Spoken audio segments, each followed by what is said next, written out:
Once upon a time, all the lands were fraught with persistent pain. So widespread was this affliction that 1 in 4 people experienced it. The pain lasted for more than 3 months. It shadowed their daily lives, held them back from everyday activities, and the interventions they tried proved useless. Hey, pain, go away, we've tried it all, but still you stay. Moving less, taking pills, knives and needles, and still we're sore. We can't take no more, no more. But the pain remains like a loyal companion. The people's hopes faded, and they became resigned to living with the pain. Only now the pain was a beast. Then along came a group of researchers, of which I am one. Back off, big fella. I'm Professor Lorimer Mosley, and I'm a pain scientist. Pain scientists are starting to think differently about pain and its causes, and we're making exciting discoveries, like how the way you think about your pain can change the way it feels. Over the next few minutes, I'll help you to understand your pain. Understanding is important because it can change how much things hurt and how much your body can do, and it can help you to tame the beast. First, trust me about this. Pain is not an accurate measure of tissue health. Pain is a protector. By making unpleasant feelings, your brain changes your behaviour so you can avoid injury or your tissues can heal. Sometimes pain is not helpful, like phantom limb pain.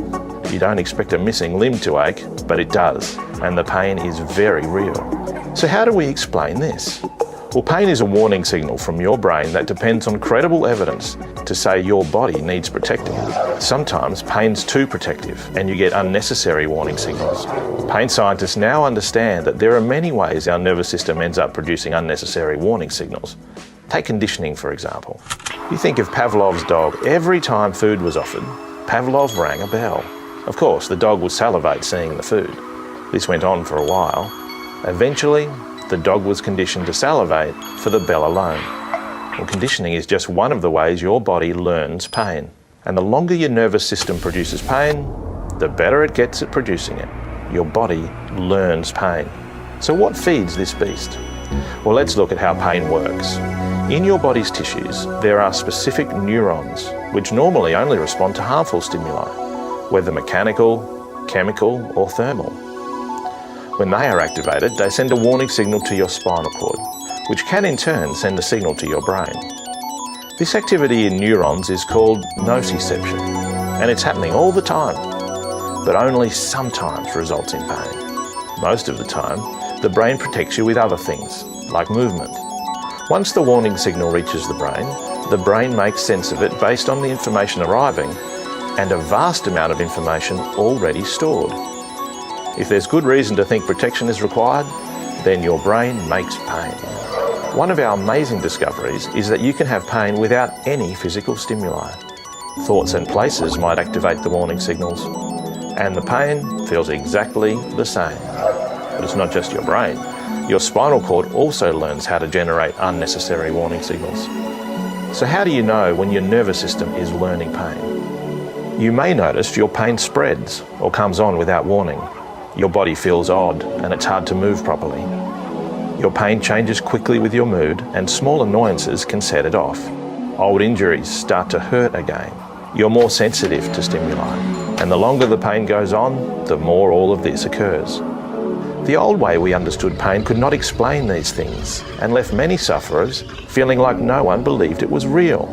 Or for it to hurt so badly, there must be a major tissue problem. But we now know how persistent pain happens. So how can you tame the beast?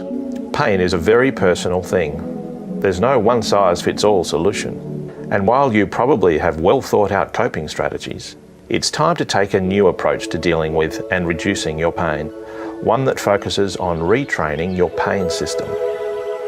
This might mean testing yourself physically and moving more than you normally would.